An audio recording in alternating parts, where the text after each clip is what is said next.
Meus irmãos, boa noite a todos. A Dulce e eu já queremos pedir desculpas pelo atraso.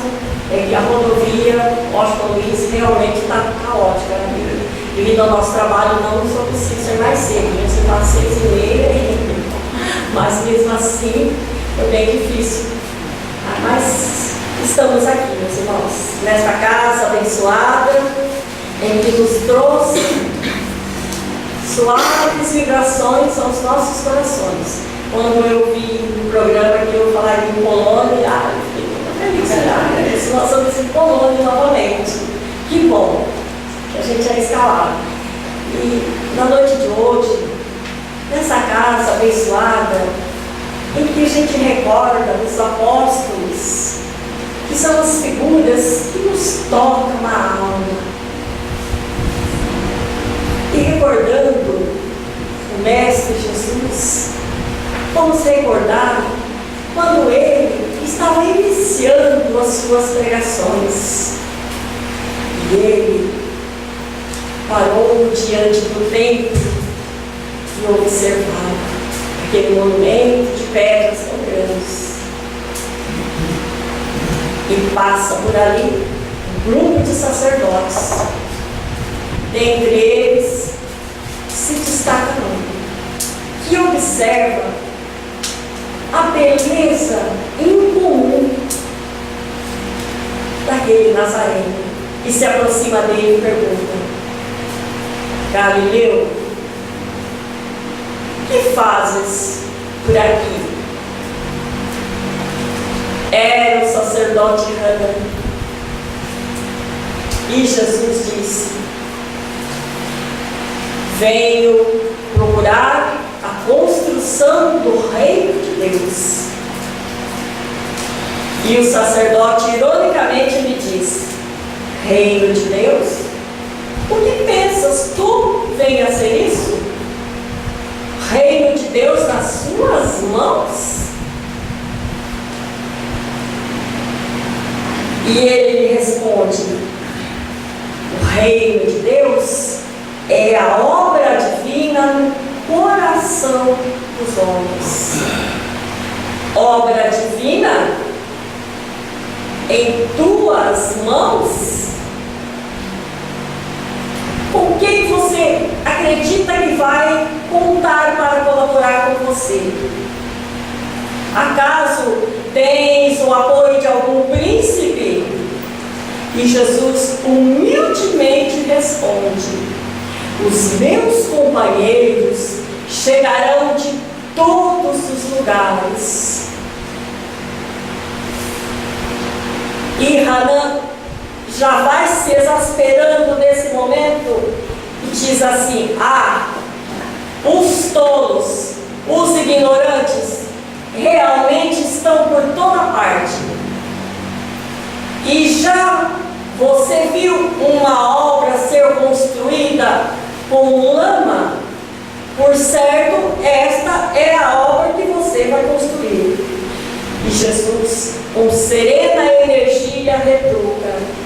Diz assim: sacerdote, nenhum mármore é mais precioso do que o coração humano, e nenhum cinzel mais perfeito do que a boa vontade. E o sacerdote, jamais que exasperado, responde: conhece Roma ou Atenas? E Jesus, sem perder a sua sublime e superior delicadeza de falar, responde: conheço a vontade do meu Pai. Conheço a vontade do meu Pai. E o sacerdote, irritado, sai e deixa aquele Galileu, que ainda fica a observar o tempo, por algum tempo ainda.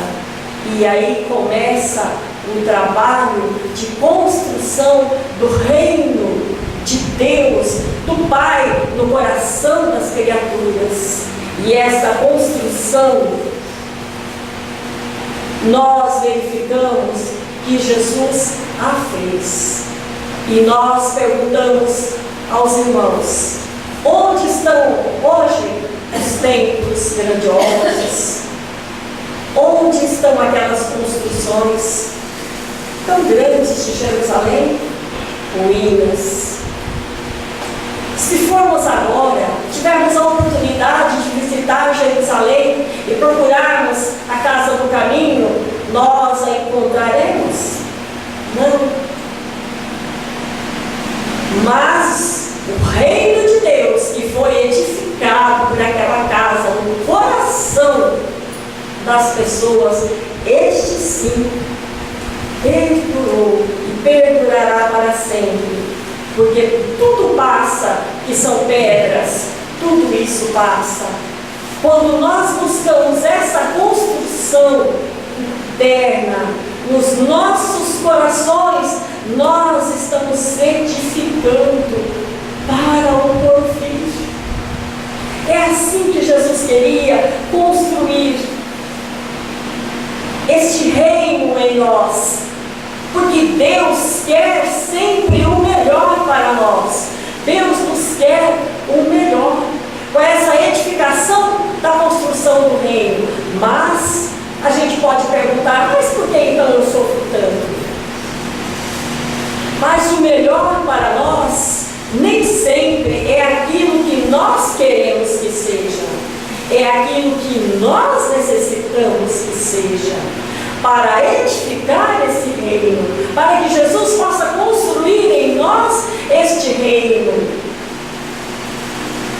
E Judas, o apóstolo que mais exigiu de Jesus amor, ele não acreditou que esse reino fosse construído dentro. Acreditava ele que o reino de Jesus seria construído com uma aliança com os poderosos, que precisavam unir força com os romanos, com os grandes sacerdotes da época.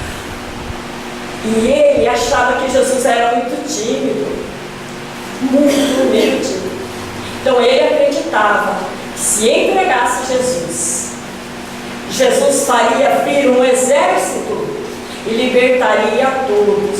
E ele diria: este daí é o Messias. Mas não foi isso que aconteceu. E Jesus caminhou para o madeiro suavemente, porque ele dizia: o reino de Deus está no nosso interior. E Judas não suporta e suicida-se. E há uma passagem nesse livro maravilhoso em que nós estamos, tudo que nós falarmos hoje tem como base o Boa Nova, em que Jesus, após terminar uma das reuniões da noite, e Judas se aproxima afoito e diz assim: mestre, para que haja uma melhor construção deste reino, precisamos angariar fundos. E Jesus fica a observar. E ele sai entre todos os apóstolos, aquelas pessoas que ali estão, e faz uma coleta. E todos que estavam ali eram muito pobres. E ele arrecada poucas moedas, mas vem até Jesus e diz assim: olha, mestre, aqui está a arrecadação. É pouco, a bolsa é pequena, mas é o começo. E Jesus lhe responde assim: Judas, a bolsa é pequena, e queira Deus que você não sucumba ao peso desta bolsa. E ele, sem entender, sai zeloso pela coleta do dinheiro que ele houver arrecadado, meus irmãos. E nós não podemos de jeito nenhum dizer que Judas, mas Judas traiu Jesus. Se nós, muitas vezes na nossa vida, nos comportamos como Judas, acreditamos que o reino de Deus está fora, está com outros poderes, com os poderes materiais, e nos desarvoramos. E aí vem a dor. E a dor nos coloca nos inflexíveis, faz dobrar, porque essa mestra, a dor, dobra os pobres, os ricos, os milionários, os poderosos, os artistas belos. Essa mestra dobra. E aí vem a dor. Quando nós buscamos esse reino de Deus fora. E tem um poema de Alta de Souza que ela diz assim: sei, meu irmão, que choras e sucumbes à dor, porque oras e não recebe a resposta, e acha que o seu pedido perdeu-se e não foi ouvido pelo poder maior, mas ausculta dentro de si, busca a mais alta das capelas, abandonada pelo seu coração, o nosso interior, e Deus lhe responde em si mesmo. Ouvir a resposta em si mesmo, orar e confiar na resposta, que virá com certeza, meus irmãos. E ainda no livro Vinha de Luz, diz assim, que se nós confiarmos no poder de Deus e na imortalidade da alma, nenhum problema acabará por sucumbir a nossa existência. Se acreditarmos na imortalidade da alma e no poder de Deus, na justiça de Deus, nada nos fará ficar aflitos. Nós não sucumbiremos, porque estaremos confiantes. Tudo passa. Passa todas as dores. Tudo não passou. Por que nós vamos nos preocupar? Se nós sabemos que tudo passa.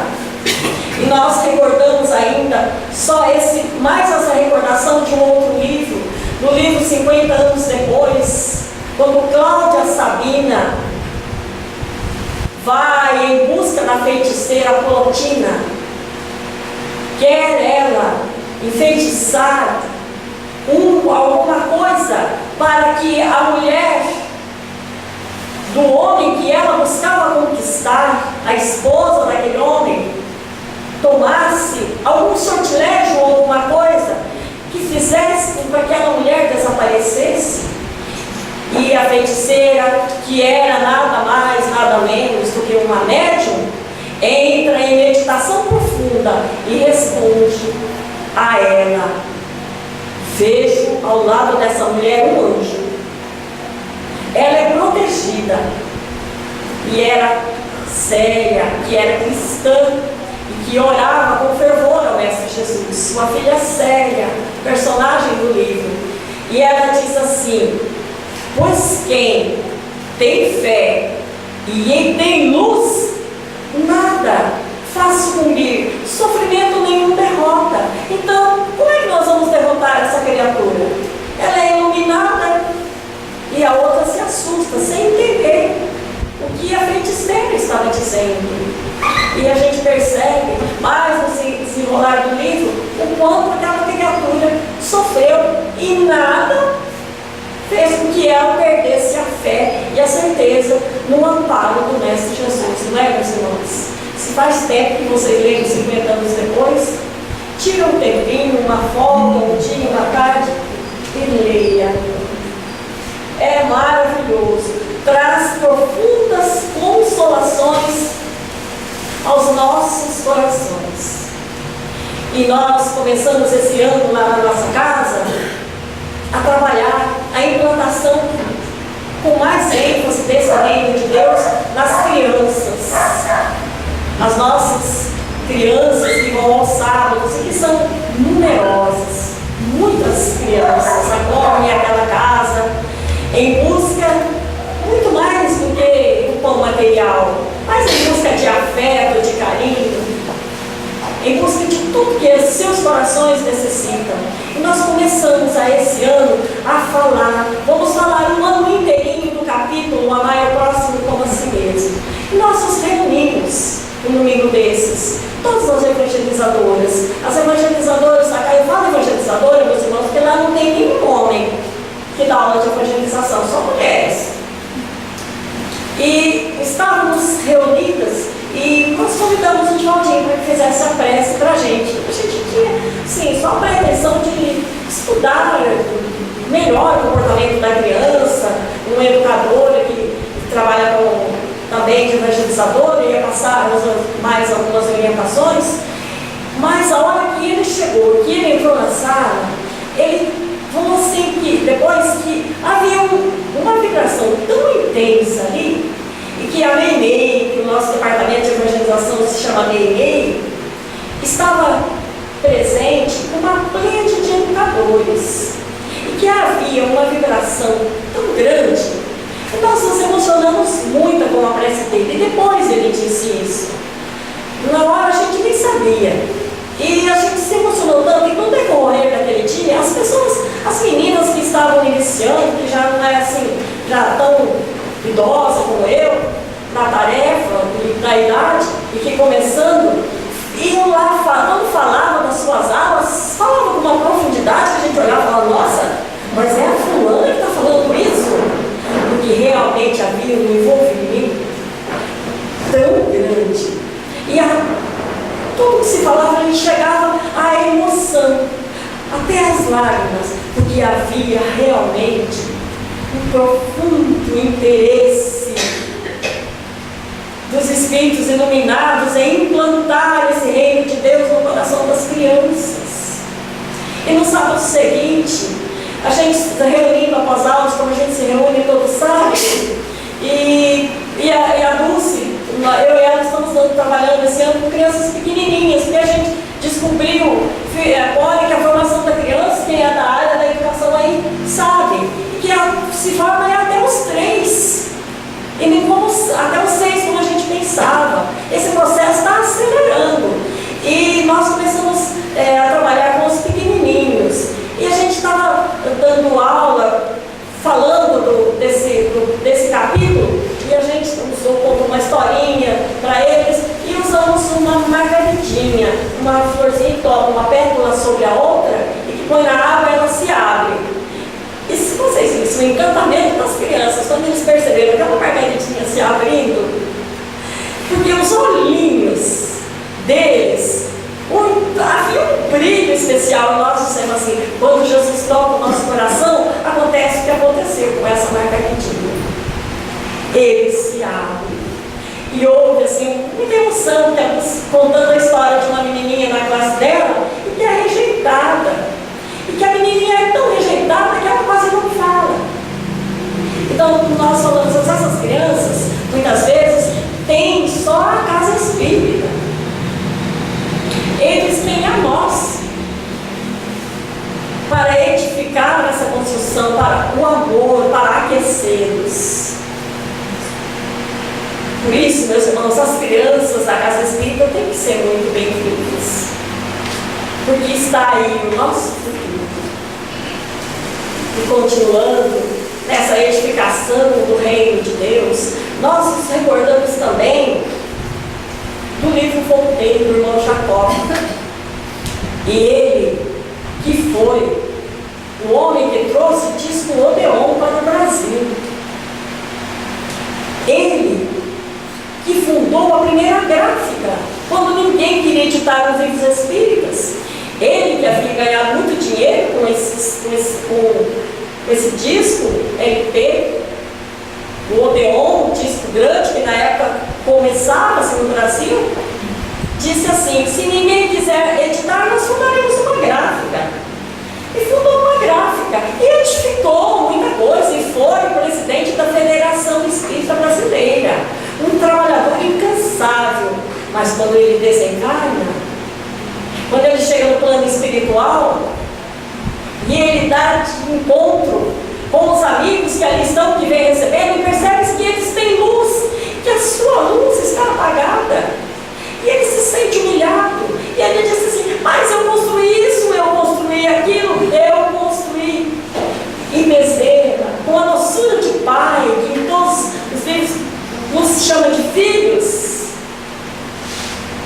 diz assim: e aqui dentro, o que você construiu? E ele se sente tão aflito nessas horas que diz assim: eu preciso dizer isso para os encarnados. Eu preciso dizer. E vai a Uberaba.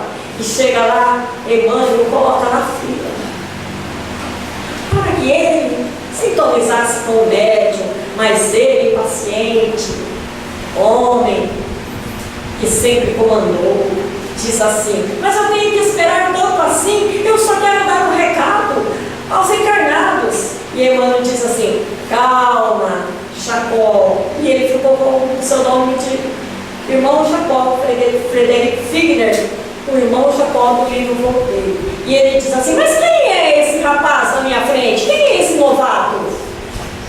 Eu nem o conheço.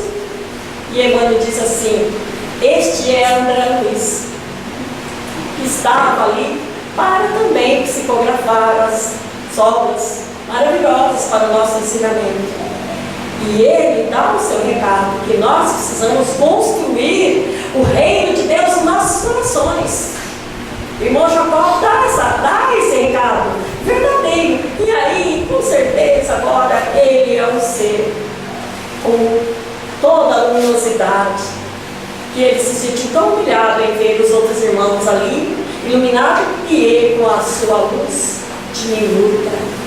Ah, meus irmãos, porque isso é realmente a construção do reino de Deus nos nossos corações. E nós vamos recordar também um apóstolo valoroso, que o livro Boa Nova fala com muito carinho, que Humberto de Campos narra a história dele, e tão pouco é falado do cristianismo, que é o apóstolo Bartolomeu. Bartolomeu era um apóstolo dedicadíssimo ao Mestre Jesus.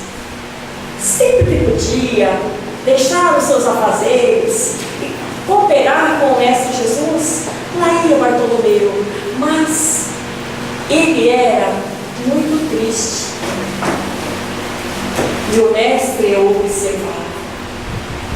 E numa tarde, ao cair da tarde, quando Simão Pedro e sua família vão cuidar de afazeres inadiáveis, Jesus se aproxima dele. E a uma indagativa suave e fraterna, Bartolomeu abre o seu coração e diz assim: mestre, realmente eu não sei dizer o porquê das minhas amarguradas tristezas. Só sei te dizer que eu tenho o coração aliviado, porque eu ouvi o Senhor dizer que o seu reino não é deste mundo. Quer dizer, mestre, que a alegria nos aguarda além dos portais desta vida.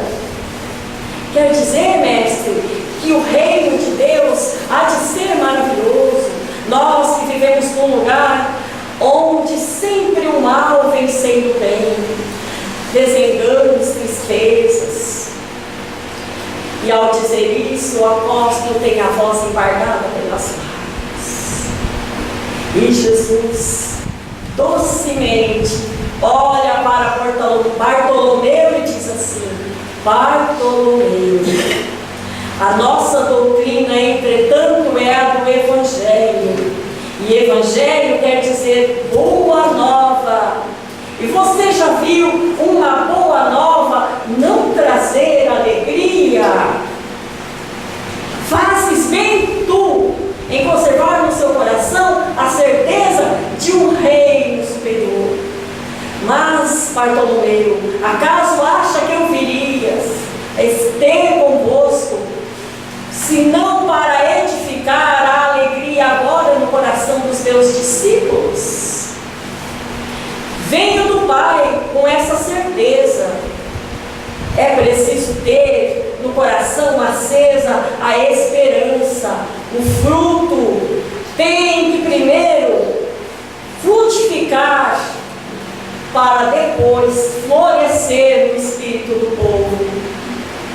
E Bartolomeu, que a tudo ouvia, silencioso. E Jesus ainda continua: a vida terrestre é uma estrada pedregosa que conduz aos braços de Deus, nosso Pai. O trabalho é a marcha necessária, as horas de repouso, os momentos de entardecer como esse, é o descanso. Mas há que se ter um momento para levar a mensagem da Boa Nova a alguém, com um exemplo, com uma palavra, com um gesto, com um sorriso. Estaremos semeando. É preciso, Bartolomeu, não perder jamais a esperança. Mas o homem contraria tudo isso impondo a sua vontade própria e cria para si algemas de maior dor, porque ele quer colocar a sua vontade acima da vontade do Pai. E parece às vezes em fisionomias amarguradas, torturadas, porque deixa de ver a beleza das flores, deixa de meditar na grandeza de Deus. E Bartolomeu pergunta ainda ao mestre: mas mestre, o Evangelho não requer de nós, não exige de nós transformação moral, não exige que nós sejamos fortes, fortaleza moral. E Jesus lhe responde: a verdade não exige, transforma. Não é de exigência, é de transformação. Porque se exigimos algo de alguém, essa pessoa se fecha. Mas quando lhe damos algo em que a pessoa recebe e lhe satisfaz, ela abre o coração. É assim que o Mestre fez com a gente. E espera que os discípulos tenham essa alegria. Mas Bartolomeu ainda lhe pergunta: mestre, mas qual o melhor lugar, qual é o melhor negócio do mundo então? Em que devo realizar? Às vezes somos tão pressionados, somos tão humilhados por aqueles que colhem as nossas pescas. E Jesus lhe responde: qual é o melhor negócio, Bartolomeu?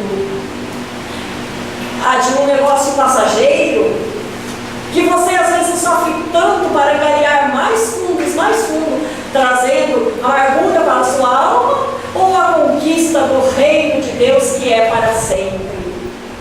Mas ele não se dava por vencido, ele queria resolver aquela amargura interna que ele tinha. E ele ainda pergunta ao mestre: mas mestre, lembrando-se da mãezinha amorosa que havia partido, mas e quando nós perdemos um ente amado, não é justo que nos entristeçamos? E Jesus lhe responde: Bartolomeu, quem realmente está perdido? Se nós todos pertencemos ao Pai, se ninguém se perde, se a vida é imortal, abre uma porta para a imortalidade, para novo aprendizado, Bartolomeu. E aí o olhar de Jesus parecia incandescente e fitava as estrelas que começavam a aparecer. E Bartolomeu percebe que já está encerrada a entrevista da noite. Levanta-se e sai. Ele que tinha que voltar para dar uma luta para onde ele residia. E ele sai a caminhar e observa as estrelas, olha para o céu. Tudo tinha um encantamento diferente naquela noite. Era como se as estrelas fossem luzes de um palácio de Deus, à espera das criaturas com músicas de alegria. E ele sente, busca em si as razões da sua amargura e não mais encontra. Porque o Mestre também lhe tocara suavemente os ombros. Um toque do Mestre amoroso e suave. E ele caminha e vai a pensar em toda a sua vida. E tudo para ele agora ganha um novo encanto, porque ele se lembra do que Jesus disse: por que nos firmarmos no pesadelo de uma hora, se nós conhecemos a realidade gloriosa da eternidade como nosso Pai? E isso ficava no seu coração o tempo todo. Por que sofrermos para uma hora? O que nos acontece agora, quando alguém nos fere, nos humilha, quando tudo se quebra, quando não dá certo, se nós temos a realidade eterna, se nós teremos toda aí pela frente, se tudo passa, se nós já tentamos, se nós já começamos e se nós já temos iniciado em nosso coração a construção do reino de Deus. E ele segue caminhando, se lembra que era longo o caminho. E aí, meus irmãos, nós ficamos imaginando. E quando ele chega em casa, os primeiros raios de sol já estão aparecendo. Então quer dizer que ele caminhou a noite toda para chegar em Dalmanuta. E aí a gente fica se lembrando que às vezes a gente não veio ao centro porque acha que é longe, ou que está muito ocupado. Quantos cristãos tiveram que morrer para que nós estivéssemos aqui hoje? Quantos cristãos foram sacrificados em prol do cristianismo para que hoje nós tivéssemos essa liberdade? Mas voltamos a Bartolomeu. E Bartolomeu chega em casa, quando mexe nos bolsos da porta, seus irmãos começam com impropérios, a dizer, a chamá-lo de mau filho, de traidor da lei, de vagabundo. Mas ele pensa: o que são? O que eles estão me dizendo? Tenho eu Jesus como irmão. Lembra-se da mãezinha que não está ali para lhe receber e pensa: mas eu tenho Deus como pai e mãe. E aí aparece o pai e o escorraça e também lhe diz um monte de injustiças. Mas Bartolomeu não se zanga como das vezes anteriores. Pega as suas redes e vai em direção a Deus. E trabalha. E tem uma palavra amiga a quantos se aproximam dele. E naquela manhã, todos que observam Bartolomeu olham para ele diferente, porque ele havia se modificado. Na noite, enquanto Jesus pregava, e Bartolomeu estava radiante, ali, para a surpresa dos companheiros, não estava mais triste, não para a surpresa de Jesus, que conhecia a alma de Bartolomeu, porque Jesus não escuta as nossas palavras, ele escuta a nossa alma. É a nossa alma que Jesus escuta. E Jesus começa a pregar e diz assim: que o reino de Deus é comparado a um homem que descobriu um tesouro em um campo. Vai, vende tudo que tem, compra aquele campo para reter o tesouro. E olha para Bartolomeu, que naquele momento sorria pela primeira vez de emoção, chorava pela primeira vez de emoção, que as lágrimas que escorriam agora do seu rosto era de emoção e não mais de tristeza. Então, meus irmãos, Jesus quer a nossa formosura interna, quer que nos transformemos, porque o Evangelho continua a nos dizer coisas antigas, não traz verdades, são verdades antigas, não traz verdades novas. Uma pessoa fala assim: ah, mas eu já li o Evangelho, eu já estudei. Não, meus irmãos, a cada vez que nós abrimos esse código sagrado, a gente descobre palavras que a gente não conhecia, a gente reconhece ensinamentos novos. E ainda, para finalizar, nós recordamos do personagem Célia. do livro 50 anos depois, quando ela consegue transformar a terra, depois de muito sofrer, com a oração e falando do reino de Deus ao ar livre, transforma a natureza, transforma os animais, que as crianças acreditavam que os cabritos, os leões, depois de ouvir o Evangelho, Célia narrando, se transformavam. Transforma a própria natureza com a fé, com a oração e com a certeza de que Deus é Pai, que Deus nunca nos esqueceu e que Jesus nunca nos abandonou. Meus irmãos, nós que estamos aqui, que viemos até aqui hoje, temos tão pouco para oferecer.